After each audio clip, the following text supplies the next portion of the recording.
कहते हैं कि मन, वचन और कर्म से और दृढ़ निश्चय के साथ भी जब कोई कार्य किया जाता है तो वो एक दिन अवश्य पूरा होता है। ग्रामीण अंचल से ही एक ऐसी शख्सियत जिन्होंने शिक्षा के क्षेत्र में क्रांति का बिगुल बजाने का काम किया है, रविंद्र शौराण जी। वो आज अपने साथ स्टूडियो में लाइव जुड़े हैं। उनकी एक संस्था है आयाम कैरियर एकेडमी, जो सीकर में भी कई वर्षों से संचालित है। अब साथ में उन्होंने ग्रामीण क्षेत्र की और शहरी क्षेत्र की प्रतिभाओं को निखारने के लिए राजधानी जयपुर के गोपालपुरा बाईपास के पास त्रिवेणी नगर के नज़दीक उन्होंने इस संस्था को संचालित किया है, जहां पर ये CUET, CLAT, IPMAT, BSc nursing, चाहे वो एम्स हो या चाहे RUHS हो, तमाम इन भर्तियों की ये तैयारी करवाते हैं। जानते हैं कि किस प्रकार ये ग्रामीण अंचल से उठकर ग्रामीण बच्चों की उन प्रतिभाओं को निखारने का काम कर रहे हैं। इनसे विशेष वार्ता से पहले इनका परिचय हम जानेंगे, क्योंकि परिचय वो शक्ति है। क्योंकि कहते हैं कि जब कोई गांव की प्रतिभाएं शहर की ओर कदम बढ़ाती है तो उनको बहुत सी मुश्किलों का सामना करना पड़ता है। सर, सबसे पहले तो चैनल में आपका स्वागत, और सबसे पहले दर्शकों को आप अपना परिचय दीजिए कि किस प्रकार ग्रामीण क्षेत्र से आप निकलकर आज इस मुकाम तक पहुँचे हो कि ताकि नई प्रतिभाओं को ऊंचाइयों तक लेकर जा रहे हो।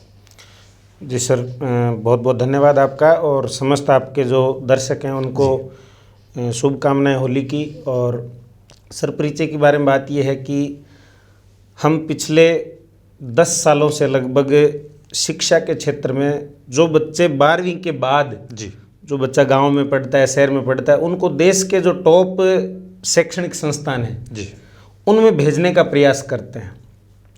और जो आयाम कैरियर एकेडमी है, जो 2017 से सीकर में संचालित है, जहाँ पे बच्चों को नीट की तैयारी करवाई जाती थी, लेकिन पिछले 2 साल से जब से UGC यूनिवर्सिटी ग्रांट कमीशन ने देश के सभी केंद्रीय विश्वविद्यालयों, जिसमें DU है, दिल्ली विश्वविद्यालय, जवाहरलाल नेहरू विश्वविद्यालय, बनारस हिंदू विश्वविद्यालय, टाटा सामाजिक ज्ञान संस्थान, हैदराबाद यूनिवर्सिटी, इन सब यूनिवर्सिटीज़ में एडमिशन के लिए एक कॉमन टेस्ट कर दिया है, CUET, common university entrance test.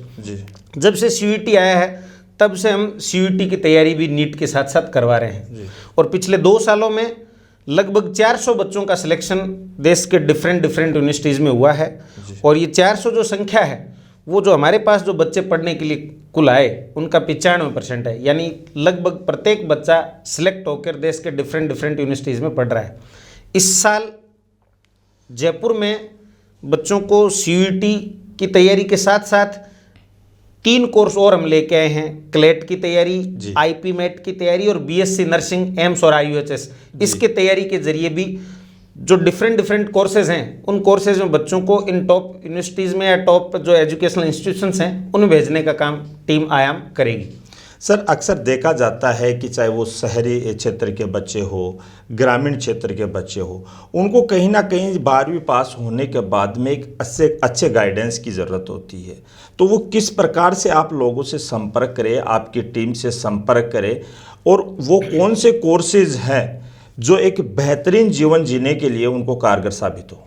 अभी सर, हमने राजस्थान, पंजाब और हरियाणा में जो बच्चे 12वीं क्लास में पढ़ रहे हैं, इस बार एग्ज़ाम दे रहे हैं, हमारी टीम आयाम जो है वो कैरियर काउंसलिंग के माध्यम से स्कूलों में जाके और लगभग 1 लाख बच्चों से हमने मिलने का प्रयास किया है और बच्चों को बताने का प्रयास किया है कि आप अपना कोर्स, इस प्रकार का कोर्स और इस प्रकार का कैंपस सेलेक्ट कीजिए, ताकि 4-5 बातें जो हैं वो आपके जीवन के लिए सबसे अच्छी हो जाएं। सबसे पहली बात, आप इस प्रकार के कोर्स और डिग्री का चुनाव कीजिए, वो डिग्री करने के बाद आपको जॉब क्राइसिस, यानी जो नौकरी है या जॉब है उसकी कमी से नहीं जूझना पड़े। दूसरा, आपके पेरेंट्स जो हैं उनका मिनिमम जो है वो एक्सपेंडिचर हो, उनका खर्चा कम से कम लगे। उसके बाद आपको इस प्रकार का एक्सपोजर मिले, आपका फ्रेंड सर्कल इस प्रकार का बने जहां देश का प्रत्येक स्टेट का बच्चा और प्रत्येक कैटेगरी का बच्चा, हर लेवल का बच्चा है जो है उसके साथ आप पढ़ने का प्रयास करें, ताकि आपका सर्कल वैसा हो जाए और आपको आपकी जो आगे की जो रिमेनिंग एकेडमिक लाइफ है उसमें आपको एक दिन भी ये नहीं सोचना पड़े कि मेरा ये कोर्स करने के बाद क्या होगा। जैसा कि हम एक पहले राजस्थान के संदर्भ में देखें तो आज की तारीख में राजस्थान में 21 लाख बच्चों ने बीएड कर रखा है जी। और टीचर्स की वैकेंसी जो आती है वो मैक्सिमम 30 और 35,000, बिल्कुल। तो 30-35,000 बच्चे सिलेक्ट हो जाते हैं, बाकी बच्चे जो वापस उसी बेरोजगारों की भीड़ में शामिल हो जाते हैं। तो हम इस प्रकार के कोर्सेज के लिए बच्चों को मोटिवेट करते हैं, बच्चों को बताते हैं कि आप इस प्रकार के कोर्सेज में जाइए जहां पे जॉब क्राइसिस ये जो है या फिर बेरोजगारों की जो भीड़ है उस भीड़ से आपको अलग एक अच्छा जो है प्लेटफॉर्म मिले।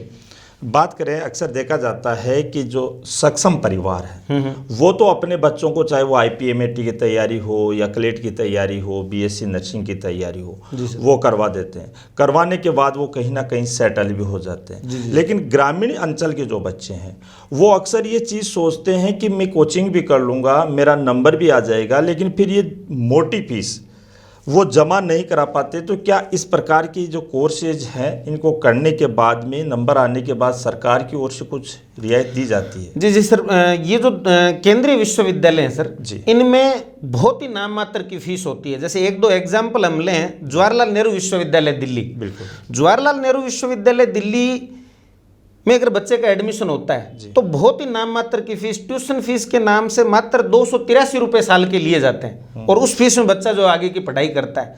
और JNU वो नाम है, अगर हम किसी भी उसमें देखें, अगर UPSC का रिजल्ट आता है तो सबसे ज़्यादा सिलेक्शंस जो हैं वो JNU के बच्चों के होते हैं। अभी पिछले साल एक IES का रिजल्ट आया, इंडियन इकोनॉमिक सर्विसेज का, जिसमें 22 सीट के लिए एग्जाम हुआ और उसमें आप ताजुब करेंगे 22 में से 18 बच्चे अकेले JNU के थे। अभी जो भारत सरकार है, भारत सरकार के जो टॉप मिनिस्टर हैं, टॉप फैब 4 जिनको कहा जाता है, भारत के जो वित्त मंत्री हैं निर्मला सीतारमण, वो JNU से पढ़े हैं जी। भारत के विदेश मंत्री हैं S जयशंकर, वो JNU से पढ़े हैं। आप प्रकाश करात और वृंदा करात दोनों जो कम्युनिस्ट हैं वो JNU से पढ़े हैं। मेनका गांधी की जो एजुकेशन है वो JNU से हुई है। तो बिल्कुल फ्री की एजुकेशन, बहुत कम पैसे में एजुकेशन, और बच्चा जो है उसको एक्सपोजर मिलता है। बच्चे फॉरेन पढ़ने चले जाते हैं। गांव देहात के बच्चे जो JNU में जा रहे हैं उन बच्चों का, क्योंकि JNU का MOU है, मेमोरेंडम ऑफ अंडरस्टैंडिंग है फॉरेन यूनिवर्सिटीज़ के साथ, तो बच्चे फ्री में फॉरेन पढ़ने भी चले जाते हैं, स्कॉलरशिप्स प्रोग्राम पे जाते हैं, आपके सर्टिफिकेट प्रोग्राम में जाते हैं, डिप्लोमा प्रोग्राम में चले जाते हैं। तो इन जो यूनिवर्सिटीज़ हैं इनमें पैसा नहीं लगता है। एक आपका अजीम प्रेमजी यूनिवर्सिटी है बेंगलुरु में, वहाँ अगर बच्चे का एडमिशन होता है तो वैसे तो अजीम प्रेमजी यूनिवर्सिटी जो है उसकी फ़ीस 4 साल का जो कोर्स है ग्रेजुएशन का, BA BSc या BSc BEd, उसकी फ़ीस 13 लाख रुपए है। लेकिन बच्चों को छात्रवृत्ति दी जाती है। बच्चों का अगर फाइनेंशियल बैकग्राउंड जो है वो कमज़ोर है या जो निडी बच्चे हैं, अगर बच्चे के पेरेंट्स की एनुअल इनकम 1 लाख रुपए तक है, या हमारे गांव देहात के बच्चों की लगभग इतनी, जो किसान का बेटा है उसकी इतनी आपकी आय होती है, तो उन बच्चों को 13 लाख रुपए की स्कॉलरशिप, पूरी की पूरी स्कॉलरशिप मिलती है देश के टॉप जगह पे। तो इन विश्वविद्यालयों में बच्चा जाता है तो पैसे का कोई मसला नहीं है, फीस लगती ही नहीं है, या फिर लगती है तो सालाना 20-25 हज़ार रुपये पढ़ाई लिखाई रहना खाना सारा मिला के, तो ये कोई फीस में नहीं आता है। एक बड़ा प्रश्न आता है कि आयाम जो कैरियर एकेडमी है, जी सर, आखिर कोचिंग करने के लिए बच्चे इस आयाम को ही क्यों चुने? ऐसी क्या विशेषता है? सर वैसे तो बात करें तो बच्चे को हम क्या करते हैं कि एक तो उसको तैयारी तो करवाते ही करवाते हैं, तैयारी के साथ साथ बच्चे की कैरियर काउंसलिंग, बच्चे की पर्सनल काउंसलिंग और बच्चे का बैकग्राउंड, फैमिली बैकग्राउंड देख के, फाइनेंशियल बैकग्राउंड देख के बच्चों को उस प्रकार के जो स्कॉलरशिप्स प्रोग्राम है उनके बारे में मोटिवेट करते हैं। और यहाँ जो बच्चा आता है लगभग 95 से 100% बच्चे सिलेक्ट भी होके जाते हैं। और सिलेक्ट होने के बाद बच्चे को कैंपस दिलाना, बच्चे की काउंसलिंग, यूनिवर्सिटी की काउंसलिंग करवाना, उसको वो कोर्स दिलाना, बच्चे के हॉस्टल में एडमिशन तक की जिम्मेदारी जो टीम आयाम बखूबी निभाती है। इतना सारा काम जो है बच्चे का फॉर्म भरवाने से लेकर यूनिवर्सिटी में एडमिशन दिलाने तक का तमाम काम हमारी टीम जो है वो, जो एक्सपर्ट्स की टीम है, वो उनके मार्गदर्शन में होता है। पहले देखा जाता था कि जब कोई भी बच्चा किसी भी प्रकार के वे पर जाता था, चाहे वो मेडिकल में हो चाहे अन्य किसी वे पर हो, तो वो एक 12वीं के बाद में एक प्लेटफॉर्म सेट करता था। जी सर। लेकिन आज भी कई बच्चे ऐसे हैं जो 10वीं पास कर लेते हैं और फिर उनको ये पता नहीं रहता कि वो आर्ट्स ले, कॉमर्स ले या साइंस ले। जी सर। आने वाला जो समय है वो क्या दर्शा रहा है कि वो एक आर्ट्स का समय आ रहा है, साइंस का समय आ रहा है या कॉमर्स का समय? देखिए सर, सब्जेक्ट्स जो हैं वो कोई सब्जेक्ट अच्छा या बुरा नहीं है जी। आर्ट्स में भी बहुत अच्छे स्कोप हैं, कॉमर्स में भी हैं, साइंस में भी हैं, लेकिन जो पीछे का जो दौर था जिसमें बेरोजगारी कम थी, अब लगातार बेरोजगारी बढ़ रही है, तो मेरा ये मानना है कि 10वीं तक तो बच्चा एक स्ट्रेट लाइन में जाता है, पहली से दूसरी, दूसरी से तीसरी, ऐसे करके 10वीं पास कर लेता है।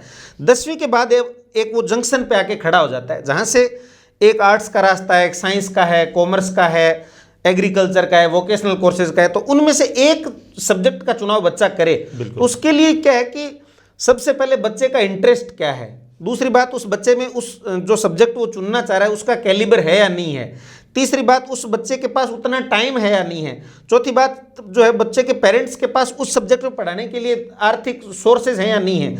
उसके बाद सबसे बड़ी बात, जिस सब्जेक्ट में वो जा रहा है, मान लीजिए बच्चा फाइन आर्ट्स में जा रहा है, तो फाइन आर्ट्स की ग्लोबल डिमांड है या नहीं है, या ग्लोबल डिमांड भी नहीं देखें, हम इंडियन एक्सप्रेस में देखें तो भी इंडिया में उसकी डिमांड है या नहीं है।